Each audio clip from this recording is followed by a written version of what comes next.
یہ سورۃ البروج جو ہے یہ خاص واقعے کی طرف اس میں اشارہ ہے۔ اصحاب الاخدود جو تھے یہ یمن کے پاس کرسچنز تھے، اس زمانے کے ظاہر مسلم تھے، عیسیٰ علیہ السلام پر ایمان لائے تھے، حضرت عیسیٰ کو اللہ کا بیٹا نہیں مانتے تھے بلکہ اللہ کا پیغمبر مانتے تھے۔ نبی علیہ السلام کی پیدائش سے تقریباً 40 سال پہلے کا یہ واقعہ ہے، لیکن اہل عرب اس واقعے سے واقف تھے کہ ایسا واقعہ ہوا تھا کہ یمن میں ایک بادشاہ نے توحید کی دعوت قبول کرنے کی پاداش میں اہل ایمان کو بہت بڑے بڑے گڑھے کھود کر ان میں آگ جلا کے زندہ جلایا تھا۔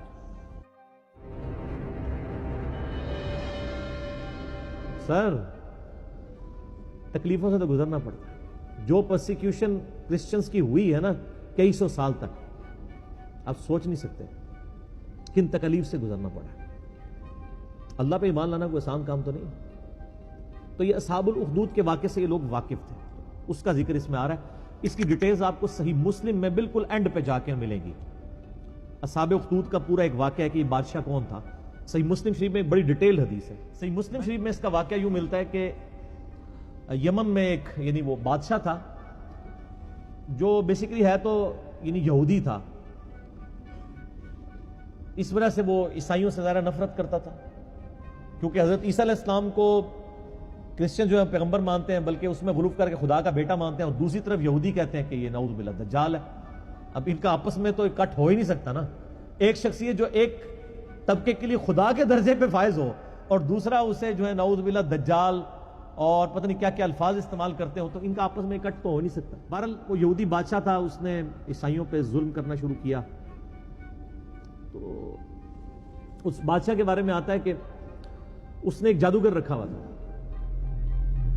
اور وہ جادوگر جب بوڑھا ہو گیا تو اس نے کہا کہ مجھے تو موت آ جائے گی، تو مجھے کوئی ایک اپنا لائق سا کوئی رعایا میں سے کوئی لڑکا ڈھونڈ کے دو جسے میں تربیت کروں اور میں اپنا سارا علم اسے ٹرانسفر کروں۔ تو بہرحال ایک نوجوان لڑکا بڑا انٹلیکچوئل رعایا میں سے چنا گیا، وہ جادوگر کے حوالے کیا گیا، تو وہ اسے جادو سکھایا کرتا تھا۔ اب وہ جادوگر کے پاس جب جادو سیکھنے جاتا تھا تو راستے میں ایک راہب تھا عیسائی، تو وہ اس کے پاس وہ لڑکا رکا کرتا تھا، اس راہب کی باتیں خدا شناسی کی، توحید کی اسے بھانی شروع ہو گئیں، حتیٰ کہ اس کا دل اللہ نے اسلام کے لیے کھول دیا، یعنی اس نے اسلام، اس زمانے میں کرسچینٹی اسلام ہی تھا، وہ قبول کر لیا۔ اب وہ دیکھیں جادو بھی سیکھتا تھا اور پیرلل میں دین بھی سیکھتا تھا۔ ایک دن وہ ایک راستے سے گزر رہا تھا تو راستے میں ایک بہت بڑا جانور تھا جس نے لوگوں کا راستہ روکا ہوا تھا۔ اس نے ایک چھوٹا سا پتھر اٹھایا زمین سے اور اس نے کہا کہ اے اللہ، اگر تیرے نزدیک جادوگر کا مذہب مردود اور اس عیسائی راہب کا مذہب مقبول ہے تو اس چھوٹے سے پتھر سے اس جانور کو ہلاک کر دے۔ ظاہر یہ کرامت ہی ہونی تھی، ایک پتھر سے آپ اتنے بڑے جانور کو، تو اس نے پتھر پھینکا تو وہ مر گیا۔ تو وہ پھر راہب کے پاس آیا تو راہب نے کہا کہ تم تو اب مستجاب الدعوات ہو گئے ہو، تو اب تم پہ اللہ کی طرف سے تکلیفیں بھی شروع ہو جائیں گی، اور جب کوئی ایسی صورتحال بنے تو تم نے میرا نام ظاہر نہیں کرنا۔ ظاہر ہے پھر مجھے بھی رگڑا لگے گا بیچ میں، جان بچانے کے لیے ایمان چھپانا جائز ہے۔ حسین تو ہر کوئی نہیں بنتا نا سر، پھر کہتے ہیں جی حسین کیوں کھڑا ہوا تھا، باقی کدھر گئے، باقیوں نے کیوں بیعت کر لی، وہ ہر ایک تو نہیں حسین ہوتا رضی اللہ تعالیٰ عنہ علیہ السلام۔ تو پھر وہی سلسلہ شروع ہو گیا۔ اب وہ صاحب کرامت تو ہو گیا، اب لوگ اس کے پاس آنا شروع ہو گئے، وہ مطلب مادرزاد کوڑی اندھے آتے تھے، وہ دعا کرتا تھا، شفا ہو جاتی تھی۔ کرتے کرتے جب بادشاہ تک بات پہنچی، اس نے کہا یہ کیا، یہ تو دوسرے مذہب میں چلا گیا الٹا اس کو سکھانے کے لیے۔ تو اس نے کہا جی اس کو تو ہم نہیں چھوڑیں گے، قتل کروائیں گے۔ اور وہ جب کوئی بندہ اس کے پاس علاج کروانے کے لیے آتا تھا تو وہ پہلے کہتا تھا اللہ کو ایک مانو، حضرت عیسیٰ کو اللہ کا پیغمبر مانو، تو وہ بھی پہلے کہتا تھا اللہ کو مانو پھر میں تمہارا علاج کروں گا۔ تو اس طرح پھر اسلام پھیلنا شروع ہو گیا۔ بادشاہ کو فکر لگ گئی تو اس نے کہا کہ بھئی اس کا علاج اب یہ ہے کہ اس کو قتل کروایا جائے۔ تو اس نے فوجی بھیجے گرفتار کر کے کہ اس کو پہاڑ سے نیچے پھینکا جائے۔ پہاڑ کی چوٹی پہ لے گئے، اس نے وہاں پہ دعا کی، وہ سارے فوجی نیچے گر پڑے، وہ بچ گئے۔ پھر اسے کشتی میں سوار کر کے سمندر کے اندر لے گئے، اس نے دعا کی، کشتی الٹ گئی، وہ بچ گیا، باقی سارے الٹ گئے۔ بادشاہ سر پکڑ کے بیٹھ گیا کہ اس کو اب کیسے قتل کیا جائے۔ کیونکہ مستجاب الدعوات تھا. تو اس نے بادشاہ کو خود مشورہ دیا کہ ایک طریقے سے تم مجھے قتل کر سکتے ہو, تم پڑھو بسم اللہ رب الغلام کہہ کہ مجھ پہ تیر چلاؤ تو میں مارا جاؤں گا. اور یہ اس نے بہت زبردست چال چلی, اور اس نے کہا اس کے لیے تمہیں پبلک اکٹھی کرنی پڑے گی, اپنی ساری رعایا کو جمع کرو اور بسم اللہ رب الغلام پڑھ کے چلاؤ. تو اس کا مطلب کیا تھا کہ اللہ کو ماننا پڑے گا. تو یہ ایک ساری رعایا تک تبلیغ ہو جاتی کہ ہاں اللہ کے نام پہ اسے مارا گیا ہے, تو یعنی اس کا مذہب درست ہے. تو اس نے کہا میں نے جان تو جانی ہی جانی ہے, تو اللہ کے لیے جائے نا, اور میں مر جاؤں اور ایسا اختلافی نوٹ لکھوں کہ تبلیغ بھی ہو جائے.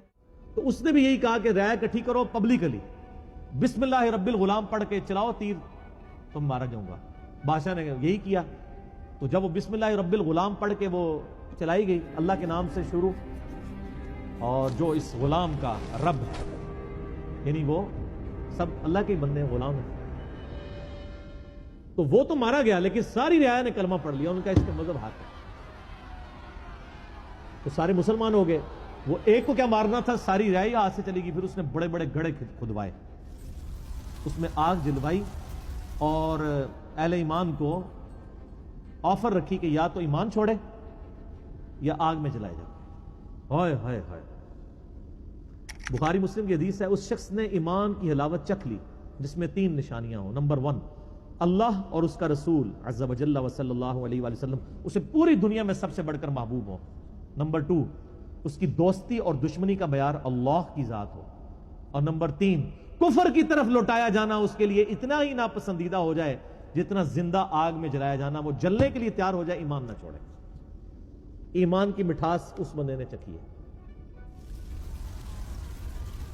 لوگ ایمان نہیں چھوڑ رہے, زندہ آگ میں جلائے جا رہے ہیں. صحیح مسلم کے الفاظ ہیں کہ ایک عورت تھی, اس کا دودھ پیتا بچہ تھا. دودھ پیتا بچہ تو بولتا بھی نہیں ہے. جب اسے آگ میں پھینکنے لگے نا, تو اس کے دل میں ایک لمحے کے لیے خیال آیا کہ میں جان اپنے بچے کی وجہ سے نا, جان بچانے کے لیے میں دین چھوڑ دوں. تو وہ دودھ پیتا بچہ بول اٹھا کہ ماں تو حق پہ ہے.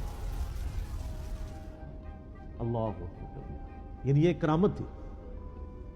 تو پھر ان ماں بیٹا کو بھی جلا دیا. وہ تو خیر دنیا میں جلے نا, تو سیدھے جا کے جنت میں لینڈ کیا. تو یہ پوری حدیث صحیح مسلم میں اصحاب الاخدود کے بارے میں ہے. آپ دیکھیں کہ اصحاب الاخدود کو نبی علیہ السلام کی پیدائش کے وقت شہید ہوئے 40 سال ہو چکے, پھر اس کے بعد بھی 40 سال, یعنی 100 سال بعد قرآن نازل ہو رہا ہے آلموسٹ, اور اللہ اپنے بندوں کو نہیں بھولا, اور اس کے اندر ذکر کیا ان کا.